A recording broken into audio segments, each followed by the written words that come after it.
नमस्कार मित्रांनो. तर ही गोष्ट आहे कोल्हापुरातून कोकणात जाणाऱ्या एका 4 मित्रांची. तर चला व्हिडिओ चालू करूया. कोल्हापूरहून निघून आम्ही 4 मित्र कोकणातल्या एका लहानशा गावात दिवडला जायचं ठरवलं. गावचं नावही कोणी फारसं ऐकलं नव्हतं, पण योगीच्या एका नातेवाईकांनी तिथे एक जुने घर होतं, जिथे त्यांनी आम्हाला आठवड्याच्या शेवटी राहायला बोलवलं होतं.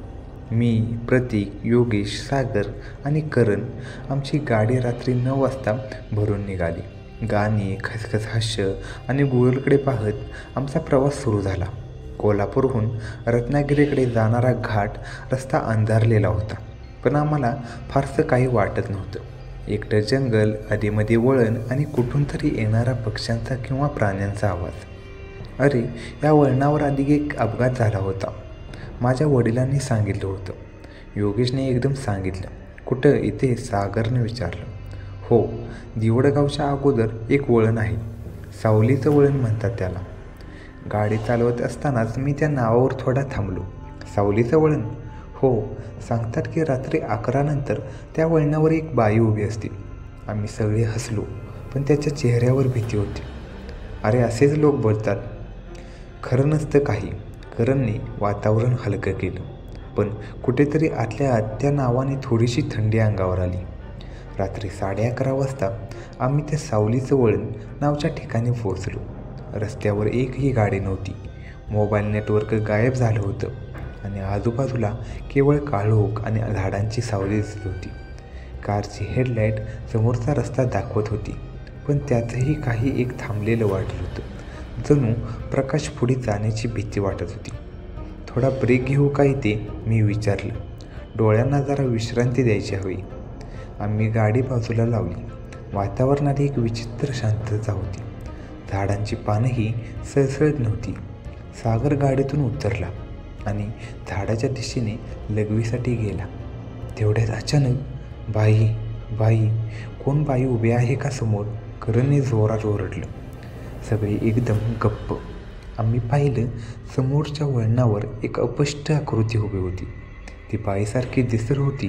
लांब काळे केस, पांढरा साडीसारखा कपडा, पण चेहरा दिसत नव्हता.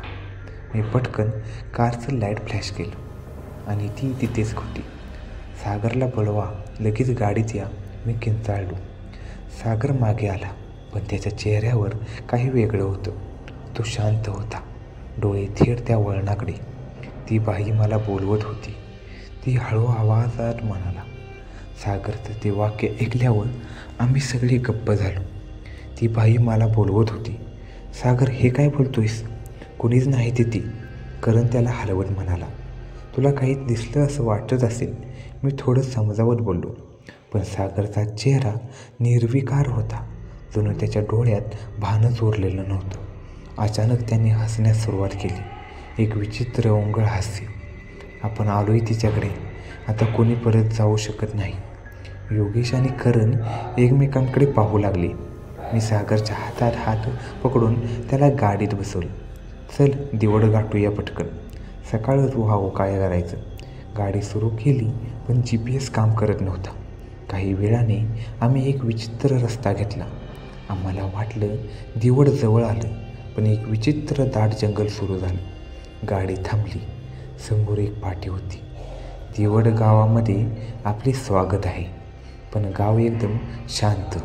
घरं जुनी, मोडकळीला आलेली, पंख्याचा आवाज, विजेचा खांब, काहीच दिसत नव्हतं. आम्ही त्या घरात शिरलो. योगेशच्या नातेवाईकांचं घर, पण आत कोणीच नव्हतं. घरात धूळ, जळालेल्या मेणबत्त्या आणि भिंतीवर एक फोटो, एक बाईचा, तोच चेहरा जो आम्ही रस्त्यावर पाहिला होता. सागर त्या फोटोसमोर उभा राहिला आणि हळूच म्हणाला, ती माझी आई होती. सागरच्या तोंडून ती माझी आई होती हे ऐकल्यावर आमच्या अंगावर शहारे आले. मी त्याच्याकडे पाहिलं. सागर, तू ठीक आहेस ना? तू काहीतरी गोंधळात बोलत आहेस. तो हसत म्हणाला, हे घर माझं आहे, हे गावही माझं आहे, पण मी विसरलो होतो. तिने मला परत बोलवलं. करण आणि योगेश थरथरत होते. मी थोडा धैर्य गोळा करून म्हणालो, हे शक्य नाही. सागर कोलमडतोय, आपल्याला इथून निघायला हवं. तेवढ्यात घराच्या मागेच्या खोलीतून पंजनाचा आवाज आला. आम्ही सगळे स्तब्ध. आवाज हळूहळू जवळ येत होता. करणने हळूच टॉर्च लावला आणि आम्ही मागच्या खोलीत डोकावलं. आत एक जुना आरसा होता. त्यात कोणी उभं होतं, पण फक्त आरशातच, समोर काहीच नव्हतं. सागर त्या आरशाकडे गेला. त्याने त्यात हात घातला आणि तो हात आत गेला. आम्ही किंचाळलो, सागर थांब! पण उशीर झाला होता. त्याने पूर्ण शरीर आरशात ओढून घेतलं. तेवढ्यात आरशातली बाई दिसली. तीच काळी सावली, केस पसरलेली, चेहरा अस्पष्ट. तिच्या नजरेत एक वेदना होती आणि एक राग. आम्ही लगेच त्या आरसाला फोडायला लावलो, पण आरसा काही फुटला नाही. त्याऐवजी भिंतीवर एक जुनं लिखाण दिसलं. जो इथे येईल त्याचं बसकाळ उघडेल, पण तो परत जाऊ शकणार नाही. सागर आरशात हरवला होता. आम्ही तिघं गोंधळलो होतो. योगेश डोळ्यात पाणी आणून म्हणाला, आपण सागरला वाचवलं पाहिजे, पण कसं? तेवढ्यात घरच्या भिंतीवरून एक जुनं लाकडी कपाट उघडलं. आत एका पोत्यात काही जुन्या वस्तू होत्या.